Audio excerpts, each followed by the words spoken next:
Hola, ¿qué tal, hermanos? Estamos en el segundo día de esta semana de consolidación en la que estamos estudiando nuestras creencias fundamentales de los adventistas del séptimo día. Y vamos a estudiar en esta hora la creencia número 9 que se titula La vida, muerte y resurrección de Cristo. El pasaje central en el que se basa esta creencia es Juan 3:16. Yo sé que es un pasaje muy conocido que dice: porque de tal manera amó Dios al mundo que ha dado a su Hijo unigénito, para que todo aquel que en él cree no se pierda, mas tenga vida eterna.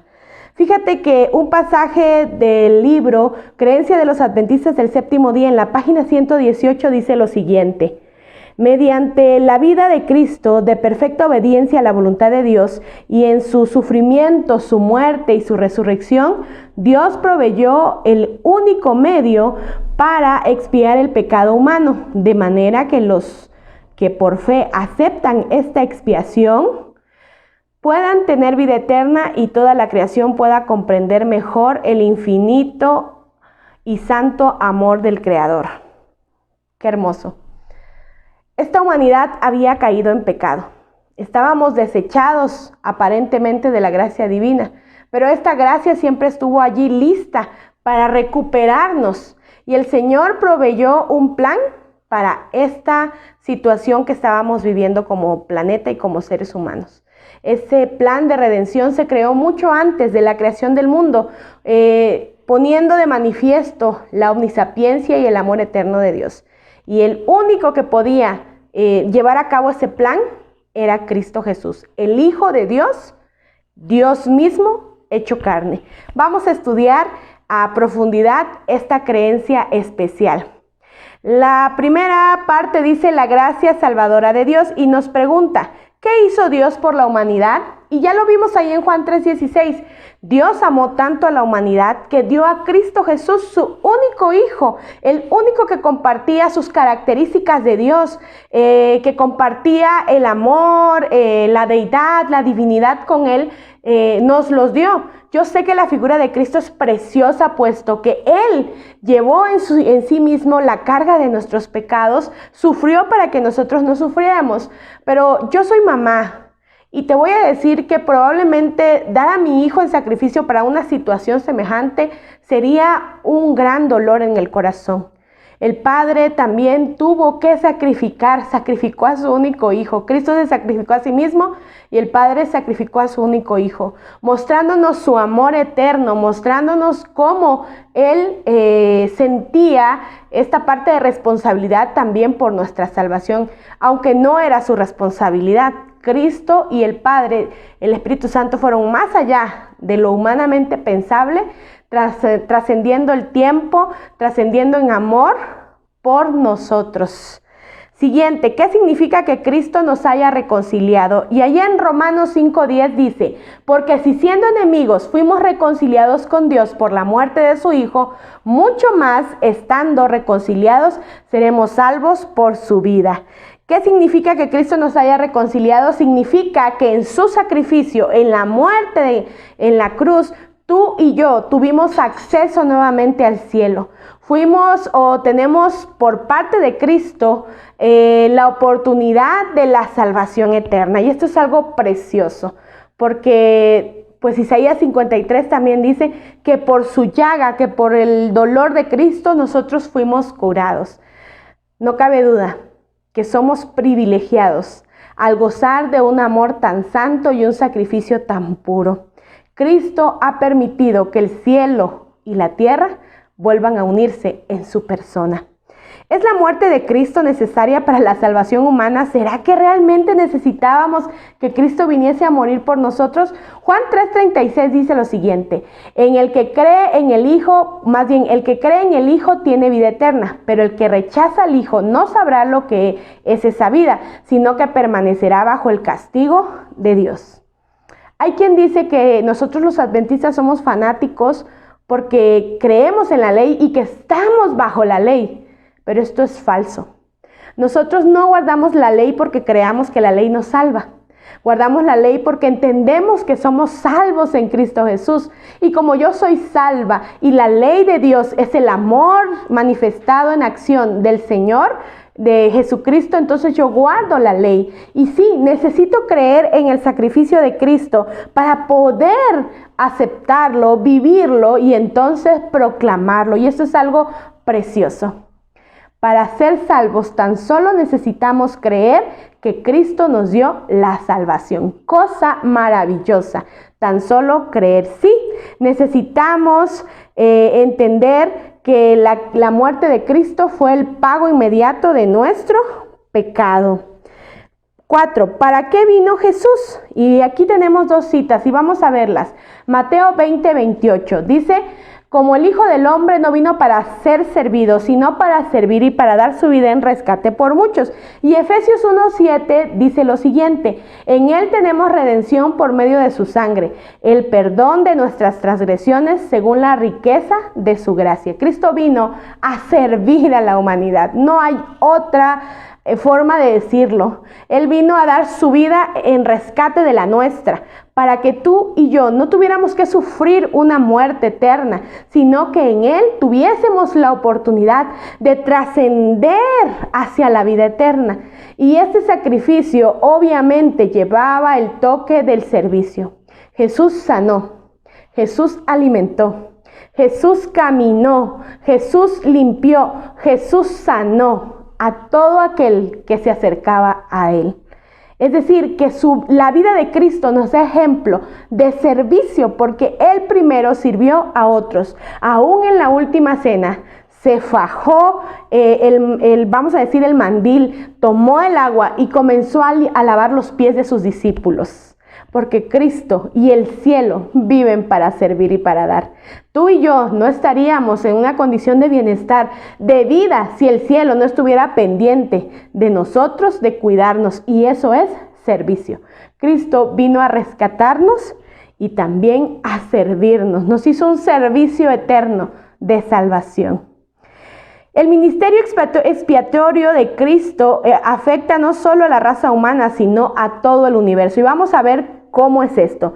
En Filipenses 2, del 10 al 11, entendemos que Cristo reconcilió a todo el universo con la humanidad. Dice: para que en el nombre de Jesús se doble toda rodilla de los que están en los cielos y en la tierra y debajo de la tierra, y toda lengua confiese que Jesucristo es el Señor, para gloria de Dios Padre. Esto es algo hermoso. En esta reconciliación universal, en nombre de Cristo, tú y yo podemos adorar, alabar y pedir al cielo, orar al cielo, porque Cristo está allí intercediendo aún por nosotros, y en su nombre debemos orar y pedir las cosas. Dice la siguiente: la vindicación de la ley de Dios. Vamos a ver qué dice Romanos 8, del 3 al 4. Porque lo que era imposible para la ley, Dios, enviando a su Hijo, condenó al pecado en la carne para que la justicia de la ley se cumpliese en nosotros. Es decir, a través del sacrificio de Cristo nosotros somos purificados y ya no estamos en condena bajo la ley, sino bajo la gracia. Pero esa gracia que recibimos da como resultado en el corazón el deseo de obedecer a Dios y hacer su voluntad. Cualquiera que ame a Dios tiene que obedecerle, porque así se demuestra la gratitud que sentimos por la gracia que Cristo nos ha dado. Es imposible decir: Señor, yo te agradezco, Señor, yo te amo, pero sigo viviendo mi vida de la misma manera. Entonces, eso no es coherente, porque el corazón rebosa de tanta gratitud que siente el deseo de obedecer a Dios. Cristo desea también que nosotros manifestemos nuestro amor y gratitud hacia Él en la obediencia a la ley del Padre. No porque ésta nos salve, sino porque Cristo nos ha salvado y nuestro corazón anhela de alguna forma poder retribuir ese amor. En gratitud obedecemos, repito. En Cristo fuimos justificados. Dice Romanos 5:1. Justificados pues por la fe, tenemos paz para con Dios por medio de nuestro Señor Jesucristo. Es decir, allá en el cielo, Cristo Jesús levanta sus manos cada vez que tú cometes un error y que pides perdón a Dios. Cristo levanta sus manos y el Padre acepta ese sacrificio y entonces dice: correcto, hay perdón para el hombre y hay salvación. no por nuestros méritos, sino por los méritos de Cristo. Qué hermoso, ¿no es cierto? Que Cristo cada día abogue por nosotros y nos permita ser aceptos delante del Padre, justificando nuestra vida a través del perdón. La insignificancia de la salvación por obras, es decir, tenemos que entender que las obras no nos salvan, y esto lo dice Efesios 2, 8, 9, porque por gracia ustedes han sido salvados mediante la fe. Esto no procede de ustedes, sino que es el regalo de Dios, no por obras, para que nadie se jacte. Tus obras no te van a llevar al cielo. Tan solo la muerte de Cristo nos permite ser justificados, como lo vimos hace un momento, y entrar al cielo. Pero sí, cualquiera que ama a Dios tendrá que dar como resultado buenas obras. El mismo Cristo dijo, por sus frutos lo conoceréis. Es decir, no podemos desligar una cosa de la otra, porque se da como un efecto dominó. Una vez que yo acepto el amor de Dios, se tira la primera ficha de amor, y entonces ese amor se derrama a través de mí a toda la humanidad. Y entonces yo muestro el carácter de Cristo hacia los demás en actos buenos que vienen y proceden de la gracia que recibí de Cristo. Por eso David dijo un día, de gracia recibisteis, dad de gracia. Eso es el amor hecho realidad en nuestras vidas, manifestado para otros. Nuestras obras no nos salvan, pero sí muestran que somos salvos por la gracia de Cristo. Una nueva relación con Dios. El Señor quiere que nosotros implementemos una nueva relación con Él, y Juan 15, del 1 al 10, lo manifiesta, pero tú hoy conmigo vas a leer Juan 15, 1 nada más. Si gustas, después lee la cita completa. Yo soy la vid verdadera y mi Padre es el labrador.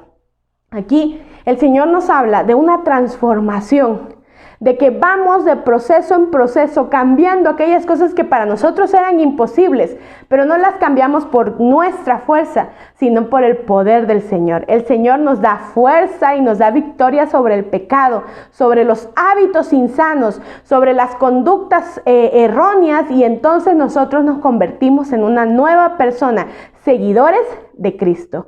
Un día en Antioquía, a Pablo y a los que andaban con él dijeron, esos son cristianos. ¿Sabes por qué? Porque se les veía la misma forma de actuar de Cristo. Entonces la gente comenzó a llamarlos cristianos.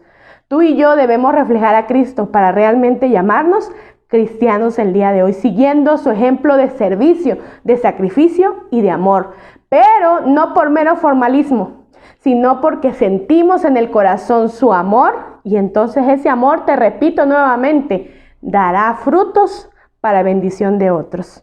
Por último, el Señor Jesús nos da una motivación para el servicio misionero. Dice 2 de Corintios, capítulo 5, verso 20 y 21.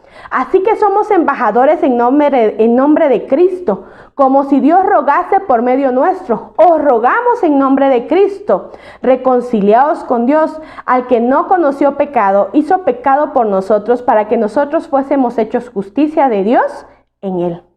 Amén. Qué hermoso. Cristo nos salva y nos da una misión. Esa misión es ir y traer a otros. Y eso es parte del privilegio maravilloso de ser llamados cristianos. No lo olvides. El sacrificio expiatorio de Cristo en el Calvario marcó el punto de retorno de la relación entre Dios y la humanidad.